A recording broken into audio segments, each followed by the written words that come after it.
সুধী গৌর ভক্তবৃন্দ, শ্রীমদ্ ভগবদ গীতায় সপ্তম অধ্যায়ে বিজ্ঞান যোগের 15 নম্বর শ্লোকে শ্রী ভগবান বললেন, ন মাং দুষ্কৃতিনো মুরা প্রপদ্যন্তে নরাধমা। অর্থাৎ ভগবান বললেন, যারা মনুষ্য জন্মে বিচার বিবেক পেয়ে, যারা তুলসী, যারা গঙ্গা, যারা শ্রীধাম বৃন্দাবন ধাম পেয়ে, ওগো এরপর ভগবান বললেন, ওগো যারা সাধু গুরু বৈষ্ণব রূপ সম্পদ পেয়ে যারা ভগবত ভজন করেন না, তখন ভগবান অভিমান করে বললেন, ওগো ওগো তারা হচ্ছে এ চরাচরে দুষ্কৃতকারী মুরা। এখানে ভাগবত বললেন, ওগো তোমরা টাকা বাড়ি গাড়িকে ভালোবাসলেও, ওগো তোমরা ওই টাকা বাড়ি গাড়িকে ভালোবাসলেও ওই টাকা বাড়ি গাড়ি তোমাকে ভালোবাসতে পারে না। কারণ ওই টাকা বাড়ি গাড়ির কোনো প্রাণ নাই, তারা হচ্ছে জড় বস্তু। সুধীজন, গোবিন্দের কথা কি বোঝা যায়?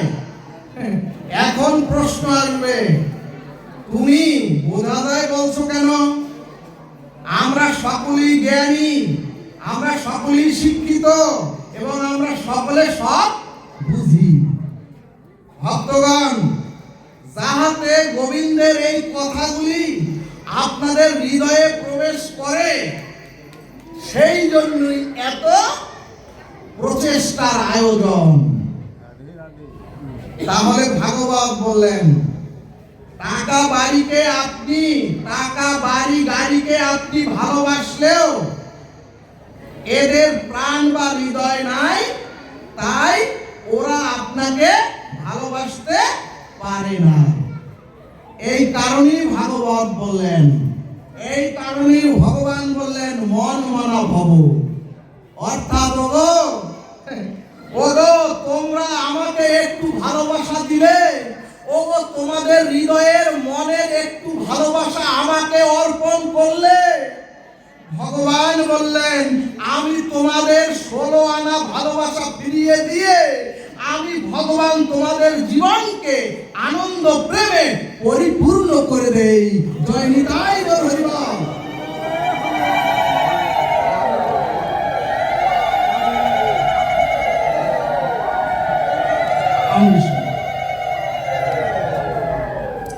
এরপরে হরিভক্তি বিলাস বললেন, গঙ্গার পুত পবিত্র জলকে তুলে যদি পচা নোংরা দূষিত ড্রেনের জলে মিশিয়ে দেই, তাহলে ওই পবিত্র গঙ্গা জল দূষিত হয়ে যায়।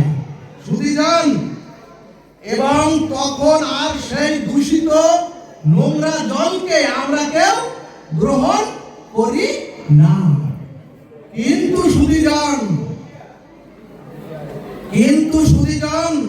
ওই ড্রেনের সেই পচা নোংরা জল যদি স্রোতস্বিনী গঙ্গার জলের সাথে মিশিয়ে দেই, তখন সেই ড্রেনের দূষিত জল পবিত্র গঙ্গা জলে রূপান্তরিত হয়ে যায়। বন্দনা কর, রাধে রাধে। ঠিক তদ্রূপ আমরা আমাদের ভালোবাসাটা ভগবানকে না দিয়ে যদি আমরা সেই ভালোবাসাটা অন্যকে দেই, তাহলে তখন সেই ভালোবাসাটা দূষিত নোংরা হয়ে যায়। আর যদি আমরা আমাদের ভালোবাসাটা সংসার থেকে কুড়িয়ে, সবার কাছ থেকে কুড়িয়ে, সকল দেবতার কাছ থেকে কুড়িয়ে যদি আমরা ভগবানকে অর্পণ করতে পারি, জল গঙ্গার জলে মিশে যেমন পবিত্র হয়ে যায়, ঠিক তদ্রূপ এই আমাদের পাপিষ্ঠ স্খলিত জীবনটাও তখন পবিত্র স্নিগ্ধ আনন্দময় হয়ে যায়। জয় নিতাই গৌর সীতানাথ প্রেমানন্দে হরি হরি বল।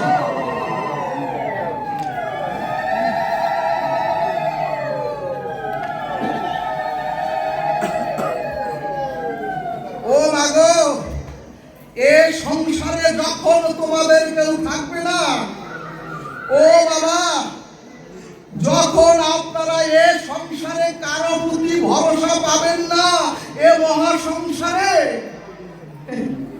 তখন ভগবানকে হরিনাম করে যদি অশ্রু বিসর্জন করে একবার স্মরণ করেন, একবার ডাক দেন হে গোবিন্দ বলে, ভগবান বলেন ওগো, এই চরাচরের কেউ সাড়া না দিলেও আমি তোমার ডাকে সাড়া দেই, সাড়া দেব।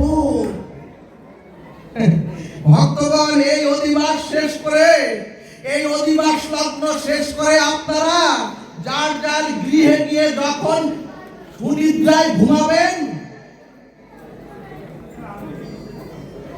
তখন ভগবান বলেন ওগো, তোমরা তো আমার বাণী, তোমরা তো আমার কথা হৃদয়ে গেঁথে নিয়ে এসেছো, এখন তোমরা শান্তিতে সুন্দর মতো স্নিগ্ধ ভাবে ঘুমাও। আমি ভগবান হয়ে পাহারা দ্বারা হয়ে তোমার শরীরকে পাহারা দেব। ও বাবা, ভগবান বললেন ওগো, আমি যদি একবার ঘুমাই, ওগো তোমরা শোনো, ভগবান বলছে ওগো, আমি যদি একবার ঘুমাই তাহলে তোমার আমার ঘুম আর কোনো কালে ভাঙবে না। ভক্তগণ, হাসপাতালে অসুস্থ হয়ে শুয়ে থাকলে 3 রাত্রির পর মা অসুস্থ হয়ে ওই শয্যায় ঘুমিয়ে পড়ে, আর যদি স্ত্রী যায় ওই হাসপাতালের গন্ধে তার মাথা ব্যথা হয়ে সে গৃহে ফিরে আসে, সে থাকতে পারে না। আর যদি বন্ধুরা যায় তাহলে 2 কেজি ফল দিয়ে বলে তুই সুস্থ হয়ে যাবি। কিন্তু সুধীজন ভগবান বললেন, আমি তোমাকে ঘুম পাড়িয়ে আমি তোমার হৃদয়ে জেগে থাকি, কারণ জানো ওগো, আমি ঘুমালে আর তোমাদের ঘুম কোনো কালেই ভাঙবে না। জয় নিতাই গৌর হরি বল। এই কারণেই ভগবান থেকে, এই কারণেই শ্রী ভগবান থেকে যদি আপনি কাউকে বেশি ভালোবাসা দেন, আর যদি এ সংসারে কাউকে আপন ভাবেন, আপনার জীবনও ছিন্ন ভিন্ন হতে বাধ্য।